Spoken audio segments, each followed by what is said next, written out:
Vous savez, tout le monde, toutes les grandes puissances s'accordent à dire que l'Afrique est une terre d'opportunité.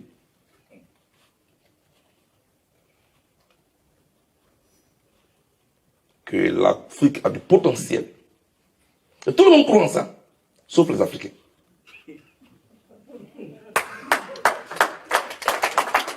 C'est le paradoxe qui est là. Tout le monde le dit chaque jour, les grands économistes, dans les grands débats. L'Afrique est une terre d'opportunité. L'Afrique a du potentiel. Tout le monde y croit, sauf les dirigeants africains. Je préfère faire cette précision-là, pour lever la nuance, sauf les dirigeants africains. Qui, au lieu de développer le potentiel de l'Afrique, valoriser nos richesses et nos ressources culturelles, politiques, économiques, minérales, eux ont toujours tendance à aller tendre la main.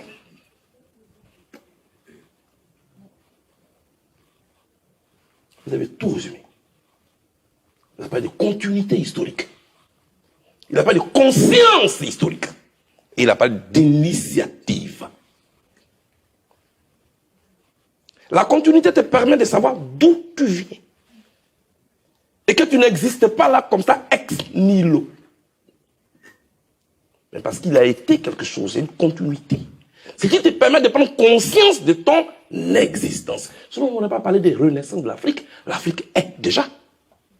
Mais pourquoi on parle de renaissance de l'Afrique? Mais parce que l'Afrique doit accepter et prendre conscience d'exister d'elle-même et être elle-même. C'est ça le problème. Est-ce qu'on est conscient qu'on est? Et on peut être conscient qu'on est, mais est-ce qu'on est conscient d'être nous-mêmes? Voilà. Voilà. Il y a une nuance, il y a un problème là. Tu existes, mais tu existes en tant que qui? Les autres disent que toi tu es bon, que toi tu es riche, et toi tu veux être les autres. Ceux qui trouvent que toi tu es bon là, ils trouvent que le bonheur est chez toi. Toi tu dis non, toi tu veux être eux. Il y a un problème.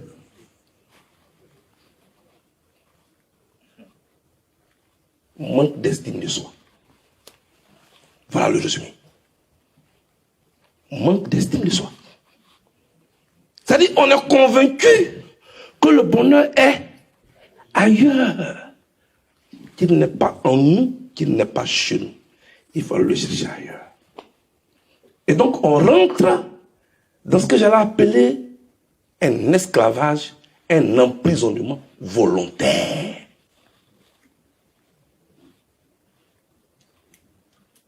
On rentre dans un esclavage, dans un emprisonnement volontaire. C'est à ça que vous nous avez invités, par cet exposé.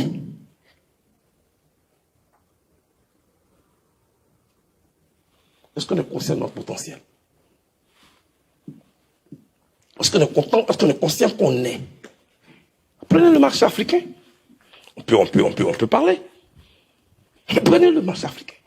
Prenez d'abord l'espace global même. Parce que le marché, d'abord, c'est un espace peuplé d'êtres humains qui consomment, qui achètent. Là, on rentre dans l'économie. L'Afrique a a une superficie de près de 30 millions 875 416 km² africains. Il a dit 30 millions 875 416 km². Tout là. Le continent africain. Mais c'est ça que l'Europe a compris. C'est ce que les pays européens ont compris. Face au presque continent qui est la Chine. Je parle de continent africain, mais quand je parle de la Chine, je parle de presque continent, parce que c'est un pays. Les autres disent, écoutez, seuls, isolés, on ne vaut rien face à cette puissance. Et face à la Grande Amérique, mettons-nous ensemble pour pouvoir constituer un marché vaste, avec des règles consensuelles. C'est de ça qu'il s'agit. Avec des règles fiscales communes pour pouvoir exister. Et nous, on a toute cette superficie. Donc ce grand marché, qu'est-ce qu'on fait avec? Et on est à la traîne. Allez voir les indicateurs économiques. Allez voir les indicateurs économiques, allez les voir. On vous dira on parlera d'une courbe galopante de l'économie africaine. Et puis tu regardes derrière, il y a une dichotomie, il y a un clivage entre ça et puis le quotidien des Africains. Donc la croissance n'est pas inclusive. Il y a un problème à résoudre. Et c'est notre responsabilité. En tant que jeunes, c'est notre responsabilité. Et c'est de ça que vous êtes en train de parler aujourd'hui. C'est pourquoi moi je suis fier de vous et que je vous félicite. Je vous félicite.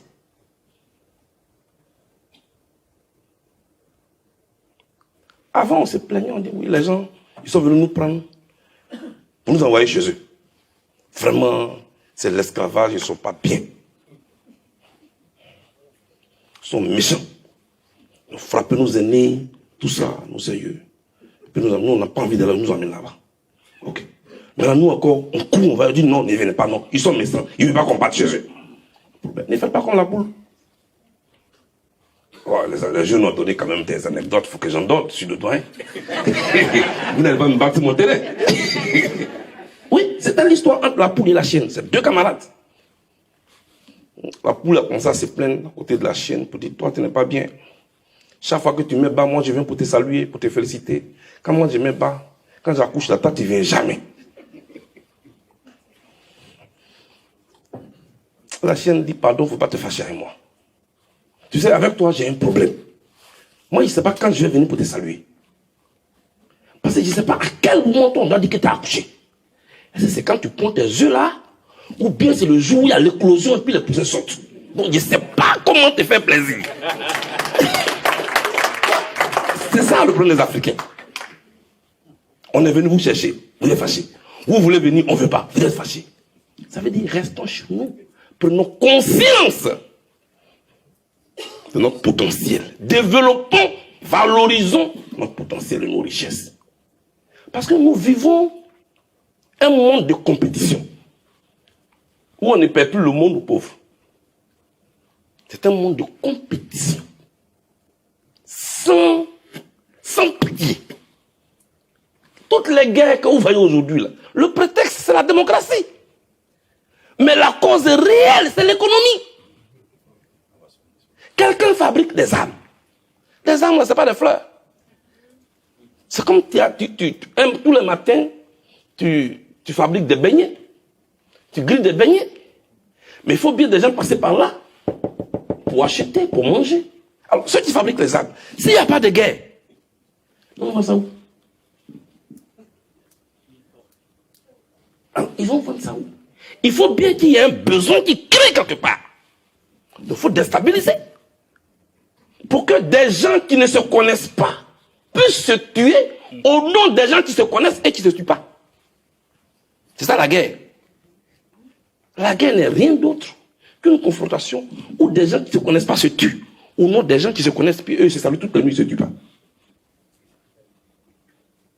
qu'on comprenne le fonctionnement du monde. Chers jeunes, c'est pour ça que moi je me bats. Avec mon équipe, on est ici. On est jeunes. On se bat. Et vous devez nous rejoindre. Et nous sommes contents parce que vous nous avez déjà rejoints. Regardez comment cette salle-là, elle est pleine. Et il y a une symbolique ici. On n'est pas venu vous trouver dans votre quartier. Où vous remplissez une salle.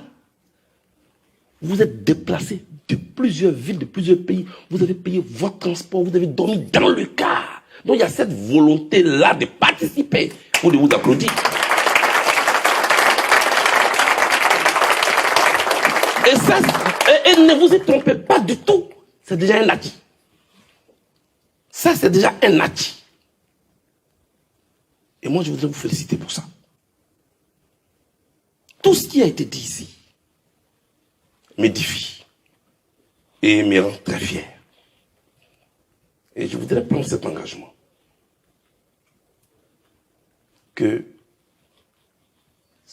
cette conférence débat ne doit pas rester dans cette salle.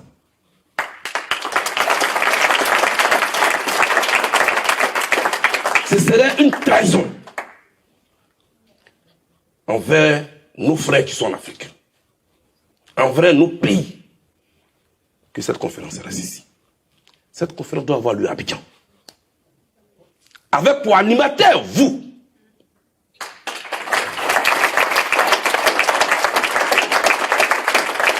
Mais dans une salle bondée et mosaïque, pour que vous puissiez donner espoir à vos frères qui sont restés en Côte d'Ivoire.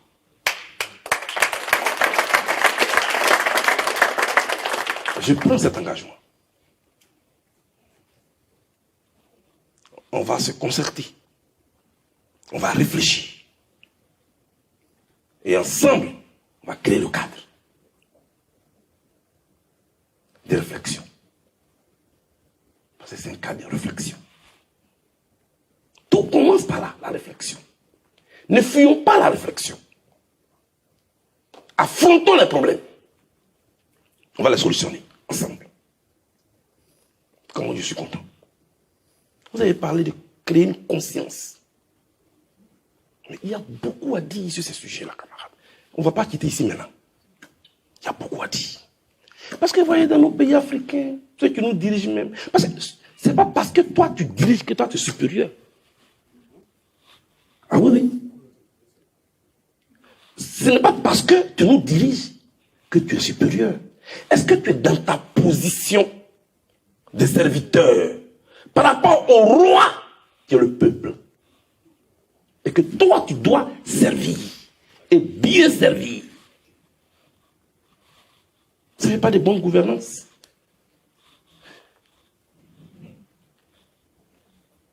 Dans la bonne gouvernance, il y a une notion qui est essentielle, qui est clé. C'est la notion de la redevabilité. La notion de la redevabilité.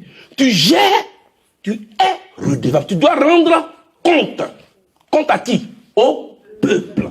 Qui t'a confié pour un moment son destin, son quotidien. Pourquoi tu lui donnes une bonne santé, une bonne éducation?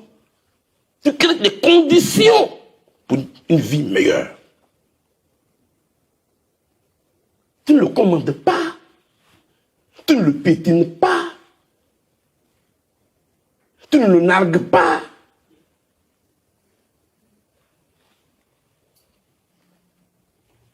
Voilà notre responsabilité en tant que jeunes. Faire en sorte que dans nos pays africains, nos dirigeants comprennent qu'ils sont les employés et que le peuple est l'employeur. Tant que cette notion n'est pas comprise ainsi, cette notion de gouvernance n'est pas comprise ainsi, même nos petits-enfants seront condamnés. Commençons d'abord par ce qui crée le maximum de morts dans nos pays africains. Parce qu'en Afrique, l'élection tue plus que le coronavirus. L'élection tue plus que le sida en Afrique. Parce que l'élection, en 3 jours, quand tu as le nombre de morts, toi-même, tu es découragé. quand on annonce une élection, par exemple dans nos pays en Côte d'Ivoire, les gens commencent à plier bagages. Dès qu'on dit que dans quelques jours, dans quelques semaines, ce sont les élections présidentielles, chacun commence à faire ses bagages. Il y en a qui regardent vers le Ghana, il y en a qui regardent vers le Burkina. Mais pourquoi l'annonce d'une élection doit ressembler à une déclaration de guerre? Les règles, il ne suffit pas de les éditer, il ne suffit pas de les proclamer, il faut les respecter et les appliquer, merci Dicap. Voilà. Il ne suffit pas d'éditer des règles. Ça aussi, c'est la bonne gouvernance. Parce que même dans la bonne gouvernance, il y a même des étapes. Il y a d'abord le fait que tu dois afficher ta volonté de respecter les engagements. C'est une étape, un niveau. Et puis ensuite, tu dois respecter l'engagement que tu as pris. Et puis après, il y a cette étape où on vient certifier le respect ou non de l'engagement que tu as pris. C'est ce qui fait de toi une bonne entreprise, tu es coté. Et la certification, tu n'as pas à vie. Ça peut durer 1 an ou 2 ans selon le niveau. Et puis, on vient de nouveau encore pour pouvoir t'inspecter, t'évaluer, j'allais dire ça comme ça. Pour ceux qui sont en entreprise, vous faites très bien. D'abord, t'auditer, merci. D'abord, il y a en interne tes travailleurs, tous ceux avec qui tu dois travailler, tes employés, comprenez? Ceux-là, tu es redevable. Il y a des normes que tu dois respecter avec eux. Ensuite, tes riverains, tes ONG, les médias, le gouvernant, ça aussi qui sont des partenaires considérés comme externes. Donc, il y a un certain nombre de mécanismes mis en place. C'est la même chose pour l'État. Mais est-ce que nos gouvernants respectent ça? Et c'est ça, notre responsabilité. Chers amis, soyons une conscience pour nos États africains. Et n'acceptez jamais de cheminer avec des gens qui sont permanemment en conflit avec leur propre conscience. Moi, Blé, vraiment, que Dieu m'en garde. Je ne peux pas me promener ou cheminer ou m'acotiner ou m'allier avec des gens qui sont permanemment en conflit avec leur conscience. C'est-à-dire, la journée, vous les voyez proclamer des choses. Et puis la nuit, quand ils sont avec leurs camarades, il n'y avait pas le choix. On a toujours le choix. La seule chose dont on a peur, chaque choix a une conséquence. Les gens ont peur d'assumer les conséquences de leur choix. C'est tout. Mais chacun doit assumer. Assumer ne veut pas dire narguer l'autre. Et c'est à cela que moi je vous appelle. Ayez des valeurs. Ayons des principes. Il ne faut pas que la recherche effrénée de la gloire, la recherche effrénée du succès puisse nous perdre. Comment nous Sainte? Jamais, camarade Gay Colombe, jamais la recherche effrénée de la gloire amène à la perdition. La recherche effrénée du succès amène à la perdition. Madame, est-ce que vous voyez? J'ai parlé de succès, je n'ai pas parlé de réussite. C'est différent. Le succès, là, il est momentané. Et puis le succès, c'est le regard de l'autre sur toi, qu'on appelle le succès. La réussite, c'est selon tes valeurs et c'est permanent.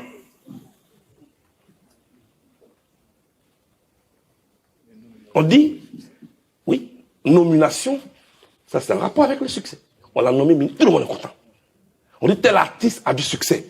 Il a du succès par rapport à toi, l'importance que tu accordes à son œuvre. Et puis après, non, son buzz est fini.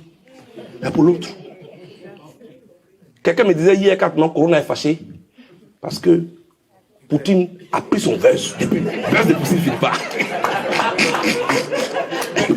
Donc on dit Corona se prépare pour revenir en force. Donc, bref, je vous invite à ça. Parce que pour quelqu'un qui dit, bon, moi j'ai réussi. Et ça dépend de tes principes, hein, la réussite là. Lui, le fait d'avoir des voitures cotées, des cylindrés dans son garage, lui, ça c'est sa réussite. Mais est-ce que c'est ta réussite? L'autre, le fait que tous les soirs, il peut être entouré de belles femmes, avec du champagne dans les boîtes de nuit, ça, lui, il a réussi. Mais c'est comme ça. Oui, voilà. Il y a le professeur Père son âme, le professeur Ribaï qui tombe en anglais. Au département. Il est mort, mais il est resté dans les livres. C'est sa réussite à lui. Et regardez notre pays aujourd'hui. Qui sont nos modèles? On laisse même des gens venir à la prison pour dire oui. Moi, je cherche l'argent seulement. Et puis, c'est ça qu'on veut nous faire accepter. On veut nous faire accepter que c'est celui qui a beaucoup plus d'argent qui doit être notre modèle. Je vous le dis depuis la haie, refusez ça.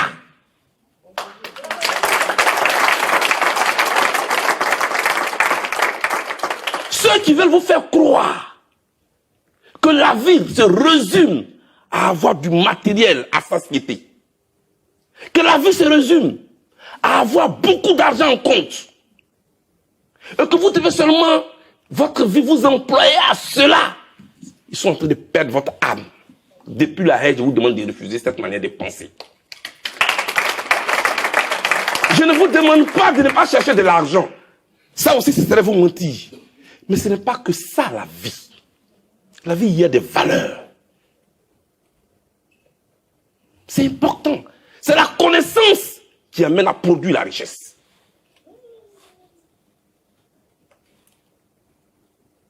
Parce que tu peux avoir de l'argent, mais si tu ne sais pas quoi en faire, si tu n'as pas la connaissance, tu vas gaspiller. Le seul exemple que je prends toujours, en tout cas que je connais, mais j'allais prendre deux, en Afrique, il y a Nelson Mandela. Il n'a aucun compte en Suisse. Il n'a aucun compte en Europe. Il n'est pas riche. Vous n'arriverez pas en Afrique du Sud en disant, voilà le quartier de Mandela. Voici les voitures de Mandela.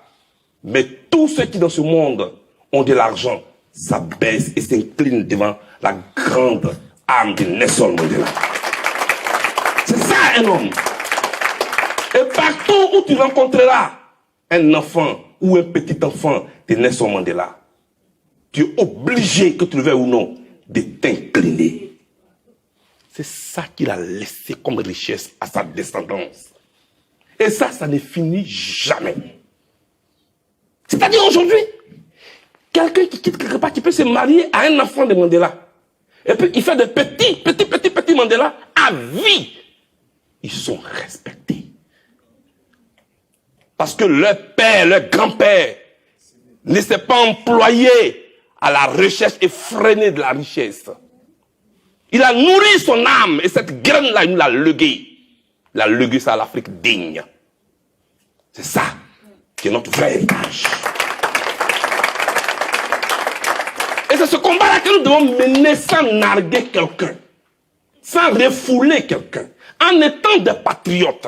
C'est-à-dire ceux qui ont l'amour de leur patrie. Je n'ai pas dit en étant des nationalistes. Parce que patriotisme et nationalisme sont différents. Le patriotisme, c'est l'amour de la patrie. Le nationalisme, c'est cette tentation de s'isoler.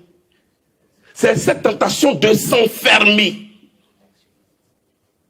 En repoussant les autres. Ce n'est pas de ça que je parle. J'ai parlé de patriotisme. Être fier d'être ivoirien. Mais globalement, être fier d'être africain. Et avoir en tête en tant qu'Africain que chaque jour, nous sommes en compétition. Chaque jour, nous sommes en compétition, jeunes Africains.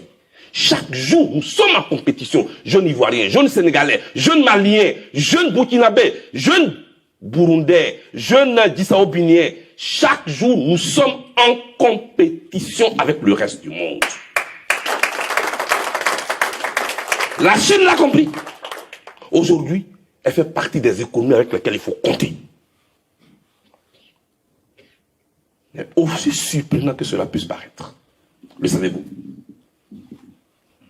malgré tout ce que les médias relaient, aujourd'hui où je vous parle, le premier partenaire économique de l'Afrique, ce n'est pas la France, ce ne sont pas les États-Unis, ce n'est pas l'Angleterre, c'est la Chine.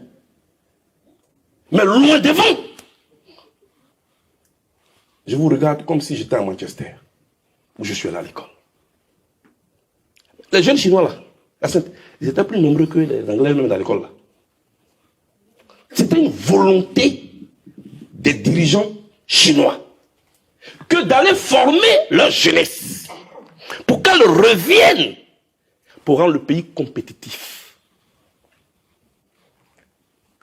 Dans tous les domaines. Donc, ici tout à l'heure, on parle de vision. On parle de vision.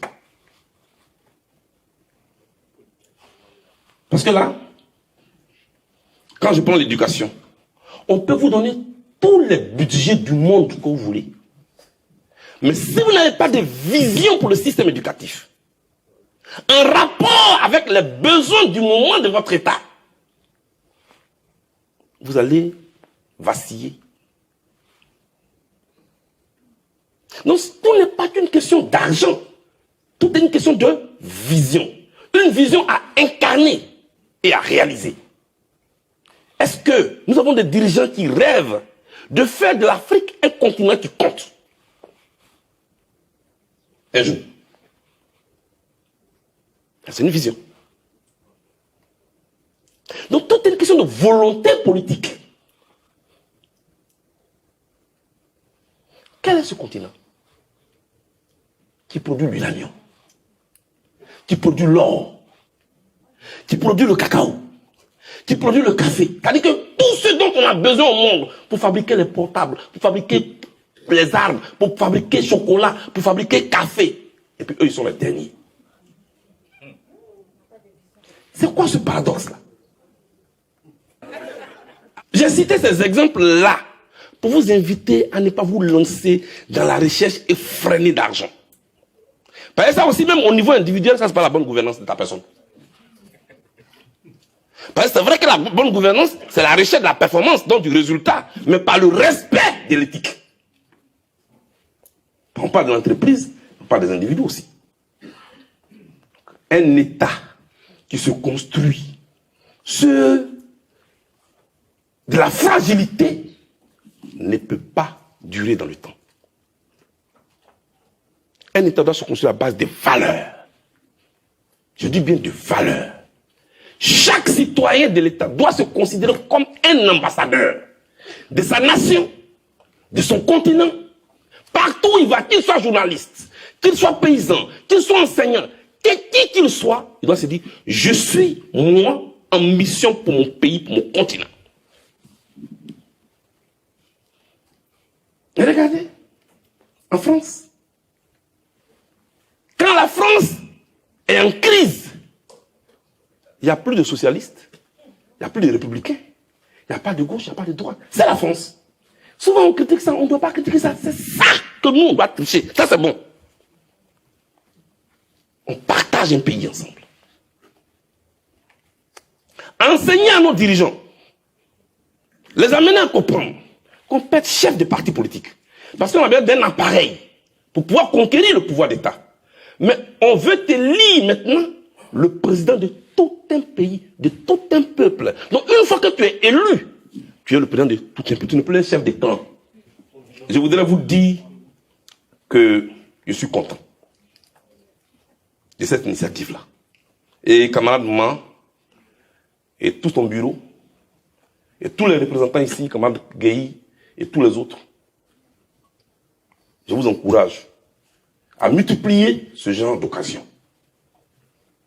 Nous serons toujours à vos côtés.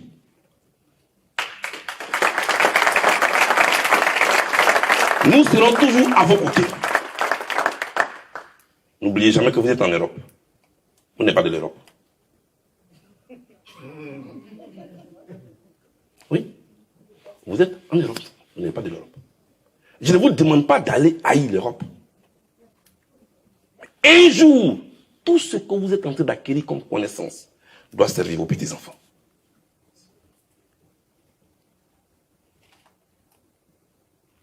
C'est l'histoire du Mauritanien qui a passé 15 ans dans les cités universitaires. Et finalement, il pensait qu'il était étudiant. Et puis un jour, ils ont fermé le portail, on dit alignez-vous, chacun n'a qu'à monter sa carte d'étudiant. C'est ce jour-là qu'il a réalisé et qu'il s'est rendu compte qu'il n'était qu'un Mauritanien parmi les étudiants. Non, c'est un Mauritanien veut dire boutiquier en fait. Oui, je vais parler de boutiquier, quoi. Donc, il a une boutique au sein de l'université. Donc, comme il a une boutique au sein de l'université, ça fait 15 ans qu'il tient sa boutique. Donc, lui, il a pensé que finalement, il est étudiant. Et puis, un jour, on a formé le portail de l'université. On dit, bon, mettez-vous en avant, que chacun monte sa carte d'étudiant. C'est ce jour-là que le boutiquier s'est rendu compte qu'il n'est qu'un boutiquier parmi des étudiants. Donc, vous vous promenez ici. Le gars me dit, parle, bonjour. Tu dis, ah, viens le soir, my garba. C'est quoi le garba? C'est quoi la ticket? Toi, tu ne connais pas la ticket. Vous reniez. Vous n'êtes ni africain, vous n'êtes ni européen, vous n'êtes donc rien. Tu n'es pas africain, tu n'es pas européen, tu n'es rien. Les Chinois, là, ils font la promotion de leur culture. Au point même que dans nos pays, pour faire plaisir à ta petite go, à ta petite copine. Alors chérie, je t'invite ce soir à manger des nems. Elle est contente. Et mon autre camarade va venir. Chérie, je t'invite. On va aller manger un peu de porc au four et au pougon. Elle va dire à sa camarade, tu as vu comment il s'est foutu de moi? Lui m'invite à manger porc au four, il a les foutaises. C'est ta culture. Pourquoi vous fuyez votre culture? Et c'est de ça qu'il a parlé. Acceptons d'être nous-mêmes. Acceptons d'exister en tant que nous-mêmes. Pour donner le meilleur de nous-mêmes. Pour pouvoir profiter de cette beauté que mon jeune frère a appelée le dedans de nous. Que Dieu vous bénisse. Que Dieu vous bénisse. Que Dieu vous bénisse. Que Dieu vous bénisse. Que Dieu vous bénisse. Que Dieu vous bénisse. Que Dieu bénisse l'Afrique. Merci. Volontiers. Pourquoi sommes-nous engagés au COGEP? Pour l'union entre les filles et fils de Côte d'Ivoire. Pour un dialogue politique vrai. Pour la réconciliation. Pour une amélioration de l'enseignement. Pour l'égalité des chances. Pour l'insertion professionnelle. Pour l'éducation. Pour la santé pour tous. Pour l'amélioration des conditions de soins. Pour faciliter la prise en charge des malades. Pour lutter contre le travail des enfants. Pour l'autonomisation de la femme. Pour la famille. Pour la lutte contre la délinquance. Pour la justice équitable. Pour faire la politique autrement. Pour la séparation réelle des pouvoirs. Pour lutter contre la circulation des armes. Pour la protection des personnes et des biens. Pour la sécurité. Pour une modernisation et une motorisation de notre agriculture. Pour le travail. Pour mettre en avant les compétences. Pour revaloriser les mœurs. Pour lutter efficacement contre la corruption. Pour nos valeurs. Pour notre pays. Pour notre futur. Au COGEP, nous voulons rassembler la Côte d'Ivoire de nouveau, la repenser pour la reconstruire ensemble. Rejoignez-nous au COGEP.